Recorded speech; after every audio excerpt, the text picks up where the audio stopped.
पश्तो की ये कहावत है कि ये शख्स झूठ ऐसे बोलता है जैसे गाजरे खा रहा, और ये कहावत मरीम नवाज़ पर 100% लागू होती है, क्योंकि मरीम नवाज़ ने आज दावा किया कि इसने अपनी कैद के 5 माह जेल के अंदर फांसी की कोठरी यानी डेथ सेल में गुजारे और कभी देसी मुर्ग खाने की फरमाइश नहीं की। मरीम नवाज़ के इन दावों की क्या हकीकत है, आज इस पर बात कर लेते हैं।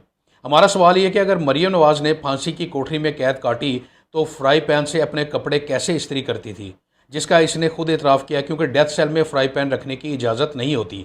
और अगर मरीम नवाज़ के पास डेथ सेल में फ़्राई पैन मौजूद था तो फिर इसका मतलब यह हुआ कि फ़्राई पैन को गर्म करने के लिए चूल्हा भी फांसी वाली कोठरी में मौजूद था, जो कि एक अनहोनी है। और अगर चूल्हा मौजूद था तो इसका मतलब यह है कि मरीम नवाज़ को डेथ सेल के अंदर खाना बनाने और खाना गर्म करने की सहूलत भी दी गई थी, जो कि बाकी कैदियों को नहीं होती।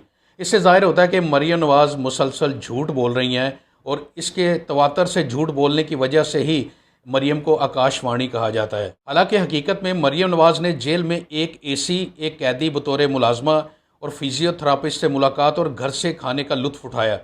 ऐसे महसूस होता था कि मरियम नवाज़ जेल में कैद ही नहीं थी। मरियम नवाज़ को तो उस खसूसी कमरे में रखा गया जो जरदारी ने अयान अली के लिए तैयार किया था। मरियम नवाज़ को तमाम चैनल्स देखने के लिए केबल की खसूसी सहूलत फराम की गई, जो कि जेल सुपरिटेंडेंट के कमरे से केबल मरियम नवाज़ के कमरे तक पहुंचाई गई, क्योंकि मरियम नवाज़ ने एहतजाज किया था कि पीटीवी देखने के लायक ही नहीं है। मरियम की ख्वाहिश पर ही टॉयलेट और इस कमरे के सामने के हिस्से की खसूसी ताज़ीनो तब्दीली की गई, जहां वो अडयाला में ठहरी हुई थी। अब आपको जेल में मरियम नवाज़ को दिए जाने वाले कमरे की तस्वीर दिखाते हैं। अब इन तस्वीर को देखकर बताइए कि क्या ये किसी जेल का कमरा लगता है। तस्वीर में साफ देखा जा सकता है कि मरियम नवाज़ का कमरा कैसा है, इसे जेल में कैसी सहूलतें मुयसर थीं। जेल मेन्यू के मुताबिक बी क्लास में टेलीविज़न, अखबार और बेड की सहूलत दी जाती है, जबकि अटैच बाथ रूम, पंखा और एक मुशक्ती भी दिया जाता है।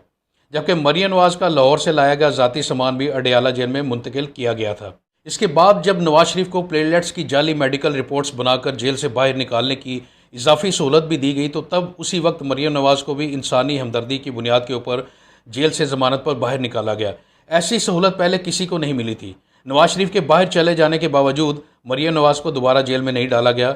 ऐसी सहूलत भी सिर्फ शरीफ ख़ानदान के लोगों को ही मिल सकती है, किसी और को नहीं।